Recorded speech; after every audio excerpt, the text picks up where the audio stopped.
Okay जी, last time हम discuss कर रहे थे प्रोडक्शन और लॉन्ग रन उसकी एफिशिएंसीज और इकोनॉमीज ऑफ स्केल्स हमने डिस्कस किए थे। सो आज हमने जो नेक्स्ट डिस्कस करना है वो है minimum efficient scale.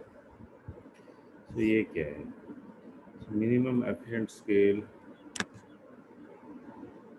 of operations is the lowest level of output needed to reach minimum value of long run average cost। तो मतलब ये कि जो लॉन्ग रन एवरेज कॉस्ट है, यानी LAC जो था हमारे पास, इसका जो मिनिमम लेवल है लॉन्ग रन में हमने अचीव करना है। सो जब ये अचीव कर लेते हैं तो इसका मतलब ये है कि हम अपनी मिनि मिनिमम एफिशिएंट स्केल पे काम कर रहे हैं। तो इसका मतलब ये हुआ कि वो जो लॉन्ग रन एवरेज कॉस्ट थी हमारे पास, उसकी शेप बेसिकली ये थी। उसमें जो ये एलिमेंट है, ये वाला पोर्शन, इसको हमने जितना प्रोलॉन्ग कर लें ये हमारा मिनिमम एफिशिएंट स्केल होगा। ये पोर्शन जितना स्मॉल होगा ऑब्वियसली उतना हम स्मॉलर टाइम पीरियड ਅੱਜ ਦੀ ਕਰ ਲਓ ਕਿਸੇ ਔਖੇ ਕਾਜ ਚ ਕੱਲ ਨੂੰ ਕਰ ਲੱਭਣਾ ਨਹੀਂ ਪੱਕਾ ਇੱਥੇ ਹੀ ਕੱਢਣੀ।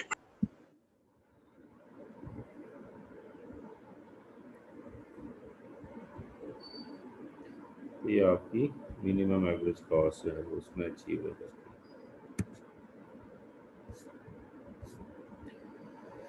सो ये हमारे पास वन सेकेंड वही कर्व है, और उसको बेसिकली ये जो हमारा पोर्शन है ये हम जितना एक्सटेंड कर सकेंगे उतना हमारा मिनिमम एफिशिएंट स्केल हम अचीव कर लेंगे। सो ये पॉइंट एम और डी के दरमियान में बेसिकली यहाँ का जो लॉन्ग रन एवरेज कॉस्ट है वो कांस्टेंट है। तो यहाँ पे आपका बेसिकली मिनिमम एफिशिएंट स्केल है। ठीक। सो यहाँ पे आपकी जो मिनिमम एफिशिएंट स्केल की क्वांटिटी जो है वो स्टार्ट होती है, और यहाँ वो क्वांटिटी है जहाँ पे आप मिनिमम एफिशिएंट स्केल से आप आगे मूव कर जाएंगे। सो ये डिसइकोनॉमीज वाली साइड पे आप मूव कर जाएंगे। अब अगर LAC की शेप डिफरेंट हो तो उस वक्त MES क्या हो? सो जैसे ये हमारे पास है अर्ली डिसइकोनॉमीज जहाँ पे आ जाती हैं, तो ये हमारे पास एक स्पेसिफिक पॉइंट लोएस्ट कॉस्ट जहाँ पे हमारे पास वो ये आ जाता है, और उसको हम थोड़े टाइम पीरियड तक लिए फर्स्ट करें, यहाँ तक आप मेंटेन कर पाते हैं। उसके बाद फिर वो डिसइकोनॉमीज में मूव कर जाते हैं। एक्सटेंडेड इकोनॉमीज क्या होंगी? कि आपका जो लेफ्ट साइड है वो प्रोलॉन्ग हो। यहाँ पे लेफ्ट साइड जो है वो आपका शॉर्ट टर्म था। तो हमने ये पढ़ा था कि ये कौन यहाँ तक का जो पॉइंट होता है लोएस्ट वाले तक, ये इकोनॉमीज ऑफ स्केल्स तक आता है और ये डिस इकोनॉमीज की तरफ आता है। तो यहाँ पे इकोनॉमीज आपकी एक्सटेंडेड है, और फिर आपकी जो डिस इकोनॉमीज हैं वो शॉर्ट टर्म है। और एक्सटेंडेड कांस्टेंट LAC जैसे अभी हमने डिस्कस किया, तो वेम और डी के दरमियान में आपका एक्सटेंडेड कांस्टेंट LAC आ जाएगा, जिसको हम MES क्वांटिटी स्टार्ट में ही M से डिजिग्नेट कर देते हैं। अच्छा, फिर एक कॉन्सेप्ट है इकोनॉमीज ऑफ स्कोप का। It exist for a multi product firm, यानी ऐसी फर्म जो बहुत सारी प्रोडक्ट्स बना रही है। When the joint cost of producing two or more goods is less than the sum of separate costs for specialized single product firms to produce the two goods। So basically कह रहा है कि दो या दो से ज़्यादा जो हम प्रोडक्ट्स बना रहे हैं उनकी कंबाइंड कॉस्ट जो है वो लेस रह जाती है बनस्बत इसके इंडिविजुअल के या इस इंडिविजुअल के। तो ये दो प्रोडक्ट्स बना रहा है, ये एक प्रोडक्ट बना रहा है, ये एक प्रोडक्ट बना रहा है, तो इनकी सिंगल सिंगल प्रोडक्ट की निस्बत टू प्रोडक्ट्स की कॉस्ट जो है वो इसको कम लगती है। तो ये बेसिकली इकोनॉमीज ऑफ स्कोप कहलाएगा। सो एक में इकोनॉमीज ऑफ स्केल है, यानी एक प्रोडक्ट के लिए, और दो प्रोडक्ट्स के लिए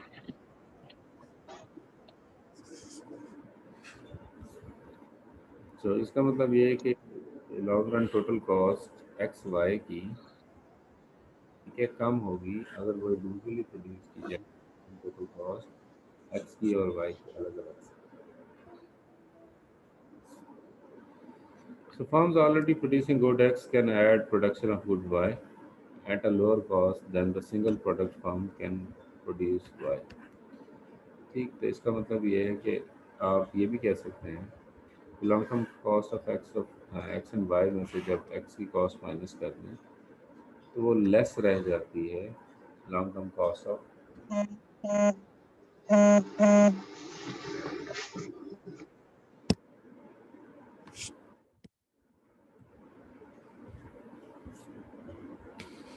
So they arise when firms produce joint products or imply common inputs in production। तो ये उस वक्त अराइज होती हैं जब जॉइंट प्रोडक्ट्स जो है वो बनाती हैं या कॉमन इनपुट्स जो हैं वो प्रोडक्शन में उनके इन्वॉल्व होती हैं। Purchasing economies of scale. Purchasing economies of scale arise when large-scale purchasing of raw materials enables large buyers to obtain lower input prices through quantity discounts। So raw material को large quantity में जब आप purchase करते हैं तो आपको उससे purchasing economies of scale मिलता है। economies of scale का concept वही cost reduce करना है। तो यहाँ पे purchasing इसलिए कह रहे हैं कि obviously raw material आप पहले purchase करते हैं। Purchasing economies of scale को अचीव करने के लिए अगर हम ये देखें लॉन्ग टर्म एवरेज कॉस्ट है, उसका पॉइंट है एक है ए और फिर है पॉइंट स्मॉलर ए। सो ये जो है वो नॉर्मल फॉर्म अचीव कर रही है और आपकी जो परचेजिंग इकोनॉमीज ऑफ स्केल्स हैं वो आपको अगर लेट से आपकी कॉस्ट रिड्यूस करते हैं कैपिटल ए से स्मॉल ए तक ले आए तो ये आपकी बेसिकली अच्छा खासा डिक्रीज है और इसकी वजह से आपकी इकोनॉमीज ऑफ स्केल परचेजिंग में अचीव हो सकती है।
अच्छा, फिर एक और आपकी टाइप ऑफ इकॉनमीज है जिसे हम लर्निंग एंड एक्सपीरियंस इकॉनमीज भी कहते हैं। सो लर्निंग बाय डूइंग और लर्निंग थ्रू एक्सपीरियंस, ये एक टर्म हमने पहले भी डिस्कस कर रखी होंगी कि जो है वो अगर आप कुछ करते जाए तो उससे आप ऑब्वियसली नई चीज़ें लर्न करते हैं। एक्सपीरियंस के थ्रू भी आप बहुत कुछ लर्न करते हैं। As a total cumulative output increases, यहाँ पर बेसिक कॉन्सेप्ट क्या है कि आपका जो total cumulative output combined output यानी इंक्रीज करती है तो आपका लर्निंग और experience economies they cause long run average cost to fall at every output level.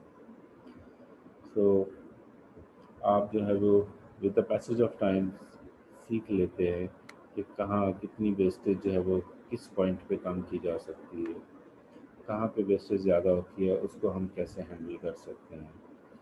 ठीक, कहाँ पे आपको कॉस्ट ज़्यादा इनकर करनी पड़ रही हैं। ठीक, जब आप मार्केट में नए होते हैं तो पता ये चलता है कि आपको जो पैकिंग मटेरियल है वो भी बहुत कॉस्टली मिल रहा है। With the passage of time we learn कि वो आपको कहाँ से चीप मिल सकता है। तो ये बेसिकली लर्निंग और एक्सपीरियंस इकॉनमीज ये हैं कि आप with the passage of time and with your learning and experience आप अपनी लॉन्ग रन एवरेज कॉस्ट को रिड्यूस कर सकते हैं। यानी अगर आपकी पहले ये कर्व है,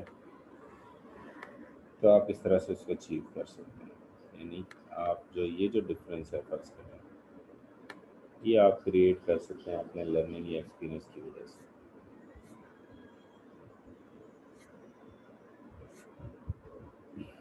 सो अगर आप एवरेज प्रोडक्ट को देखें क्यूमुलेटिव आउटपुट के एस्पेक्ट में, तो आपकी 8000 क्यूमुलेटिव आउटपुट है, और यहाँ पे आके आपने अपनी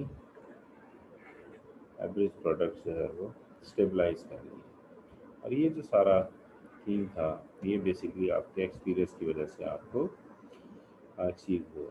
इसी तरह जैसे अभी हम बात कर रहे थे कि आपकी लर्निंग इकॉनमीज की वजह से आपने ये जो डिफरेंस है ये अचीव किया, आपने अपनी कर्व को जो है वो डाउनवर्ड मूव किया।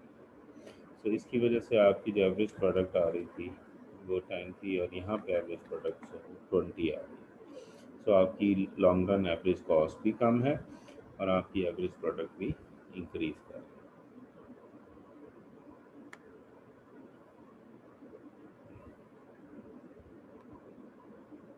सो इसमें बेसिकली जो पैनल ए में जो कर्व थी, प्रोडक्टिविटी इंक्रीज की थी विद द एक्सपीरियंस, और जो आपकी पैनल बी की जो डायग्राम है, ये बेसिकली आपकी एल जो है वो, यानी लॉन्ग रन एवरेज कॉस्ट, वो डाउनवर्ड शिफ्ट होती है जब आप प्रोडक्टिविटी बढ़ती है।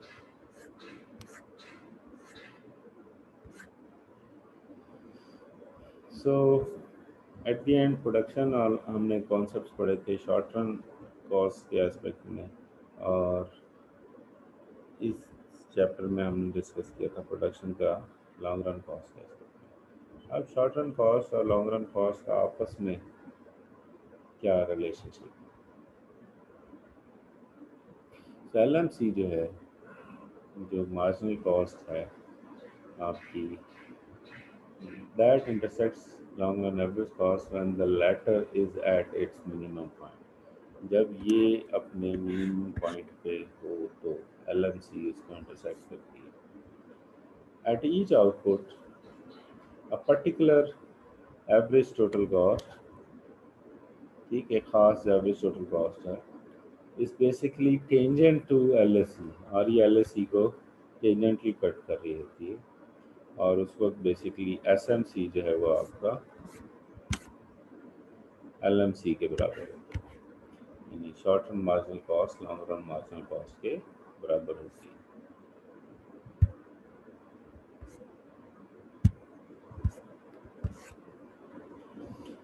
सो जितनी भी ATC कर्व्स हैं, point of tangency with LSE is at output less than the output of minimum ATC। जो मिनिमम एवरेज टोटल कॉस्ट है उस पर जो आउटपुट है, जो टेंडेंसी वाली लाइन जो है वो बेसिकली उस पे जो आउटपुट है वो हमेशा कम है। कंडीशन क्या है? If the tendency is at an output less than that associated with minimum LSE। So जो मिनिमम LSE वाली आउटपुट से अगर लेस होगी तो ATC भी टेंडेंसी पे उसको टच करेगी। तो इसको हम यहाँ पे देखते हैं। सो ये देखिए, आपकी जो एवरेज टोटल कॉस्ट की 3 कर्व्स हैं, जब आपका K10 है, K30 है और K60 है। सो ऑब्वियसली इनकी बॉटम जो हमारे पास पॉइंट है वो हम ये मान लें, ठीक है। ये डिफरेंट आउटपुट्स पे ऑब्वियसली आपकी एवरेज कॉस्ट का रिलेशनशिप है। सो अब आपका प्लानिंग होराइजन जो है वो बड़ा आराम से डिफाइन हो सकता है अगर हम आउटपुट्स के एस्पेक्ट में देखें। जितनी कैपिटल ज़्यादा एम्प्लॉयड होगा उतनी ज़्यादा आउटपुट आने के चांसेस हैं। सो इनका जो मिनिमम लेवल है ऑब्वियसली अगर आप देखें यहाँ पे, तो यहाँ पे कॉस्ट जो है वो आपकी कॉस्ट जो है वो ये आएगी, लेकिन यहाँ पे जो है वो कॉस्ट आउटपुट बढ़ने से ये आ जाएगी, और यहाँ पे फिर आपकी कॉस्ट जो है वो ऑब्वियसली इस आउटपुट पे अगर हम देखें तो ये इंक्रीज, क्योंकि ये फिर अब आप कह सकते हैं ये डिसइकोनॉमीज ऑफ स्केल की तरफ मूव कर रहे हैं हमारे पास। यहाँ से हम यहाँ तक की मूवमेंट और कोशिश करें कि इसको जितना हम फ्लैटेंड कर सकें ताकि इस पॉइंट तक हम लेट आ सकें, तो हमारे पास बेहतरीन जो है वो उसमें सोल्यूशन।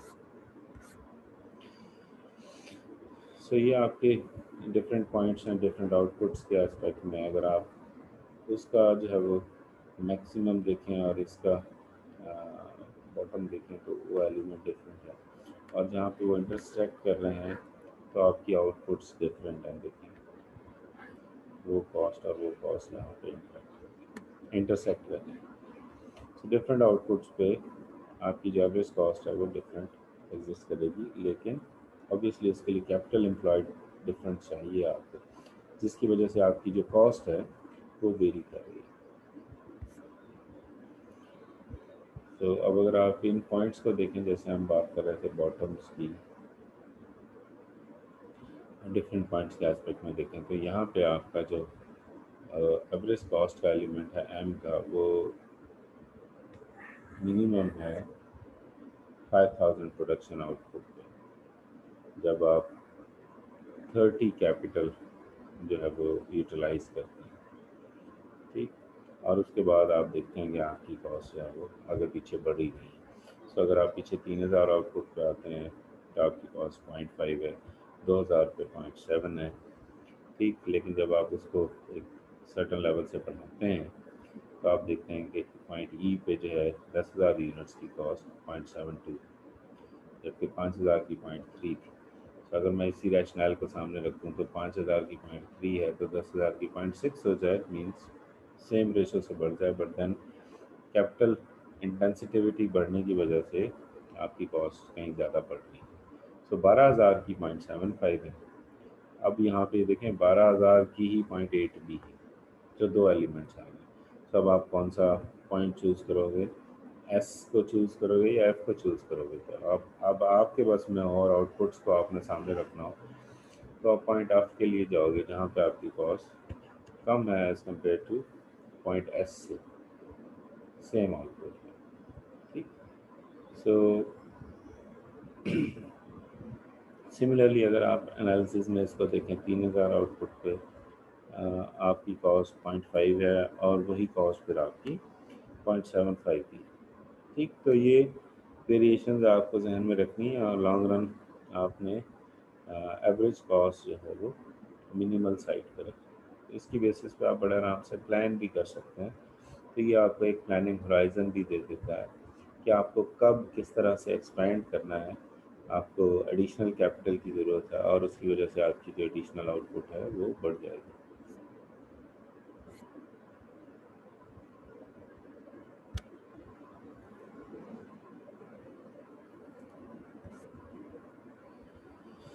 सो ये आपकी लॉन्ग रन एवरेज कॉस्ट का एक एलिमेंट आ गया। उसको हम ग्रैंडियोर एस्पेक्ट में अगर हम देखें तो ये आपका जो है वो मिनिमम लेवल था लॉन्ग रन एवरेज कॉस्ट का। ये ऑब्वियसली टेंजेंट है इस एवरेज टोटल कॉस्ट को, और अगर आप इस टेंजेंट की बात करें तो यहाँ पे आपका पॉइंट डिफरेंट है, और यहाँ पे जो है वो आपका टेक्स डिफरेंट है। यहाँ पे ऑब्वियसली इस टेंजेंसी के लिए अगर आप देखेंगे तो आपकी कॉस्ट डिफरेंट है।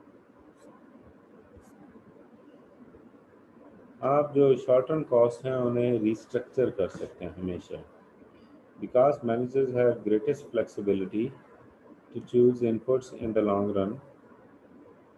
Costs are lower in the long run than in the short run for all the output levels except that for which the fixed input is at optimal level। जिसमें fixed input जो है वो optimal level पे हो, वहाँ पे cost जो है वो मिनिमल नहीं हो सकती, उससे मिनिमम नहीं हो सकती।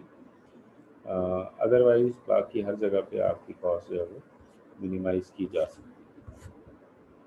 तो short run cost can be reduced by adjusting fixed inputs. इसका मतलब ये है कि फिर हमें फिक्स्ड इनपुट्स को एडजस्ट करना होगा to their optimal long run levels.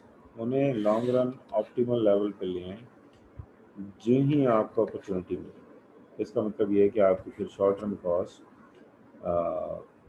In control रहेंगी और वो मिनिमम लेवल पे रहेंगी। तो इसका मतलब ये है कि शॉर्ट रन कॉस्ट के लिए फिक्स कॉस्ट जो है वो मैटर करती है, और लॉन्ग रन के लिए आपकी जो वेरिएबल कॉस्ट थी वो मैटर करती है। सो रिकॉल करें, हमारे पास गिवन आउटपुट पे जो Q1 10,000 है और Q2 12,000 है। सो आपकी जो कंस्ट्रेंट है 120 और 180 लेबर और कैपिटल की, 150 और 225 की। सो ऑब्वियसली इनमें आप मूव कर सकते हैं। सो आपकी जो यहाँ पे ऑप्टिमल सिचुएशन है वो ये होगी, और यहाँ ऑप्टिमल सिचुएशन ये होगी। सो इसको आप लॉन्ग रन एवरेज कॉस्ट को minimize short run average cost को किसी तरह से मिनिमाइज कर सकते हैं, लेकिन उसके लिए आपको फिर आउटपुट को सेक्रीफाइस करना पड़ेगा। So long run expansion path आपका ये था बेसिकली कि आप यहाँ से मूव करते हैं, यहाँ भी टेंजेंट है, तो उसने उसको यूटिलाइज किया। ठीक, तो आप 180 से 225 वाली जंप जो है वो लगा सकते हैं, 120 से 150 वाली जंप लगा सकते हैं। सो ये आपका basically short run expansion path जो है वो डेवलप हो जाता है कि 60 आपका कैपिटल होना चाहिए। ठीक, जब आपको लेबर जो है वो 90 की पड़ गई, और आप किसी तरह से इस पॉइंट को टच कर जाते हैं, तो आपका सिर्फ लेबर जो है वो कॉस्ट आपकी बढ़ेगी, कैपिटल आपका 60 का ही रहेगा, लेकिन उसकी वजह से आउटपुट जो है वो आपकी 10,000 से 12,000 आ जाएगी। तो सब आपको एक राइट मोमेंट का इंतज़ार करना पड़ेगा कि आप अपनी प्रोडक्शन को इंक्रीज़ कर सकें। सो जब आप ये काम करेंगे तो अब आपका जो ऑप्टिमल पॉइंट बन सकता है वो ये बन सकता है, पॉइंट एस जो है, क्योंकि आप इस कर्व से भी फिर आगे आ गए और आपकी जो आउटपुट है वो कहीं बढ़ जाएगी, क्योंकि आपने फिक्स कॉस्ट को जो है वो किसी हद तक कंट्रोल कर लिया, तो आपकी जो लेबर कॉस्ट है उसमें इंक्रीमेंट है। सो अब आप जंप करवाना है अगर ओरिजिनल पाथ की तरफ, तो आप बड़े आराम से देखें 60 से 70 की तरफ भी मूव कर सकते हैं। तो 60 से 70 की तरफ मूव करने की वजह से आप नया जो इक्विलिब्रियम पॉइंट है, जो ओरिजिनल आपका लॉन्ग रन एक्सपेंशन पाथ था, उसके अलाउंग आप मूव कर सकते हैं। ठीक,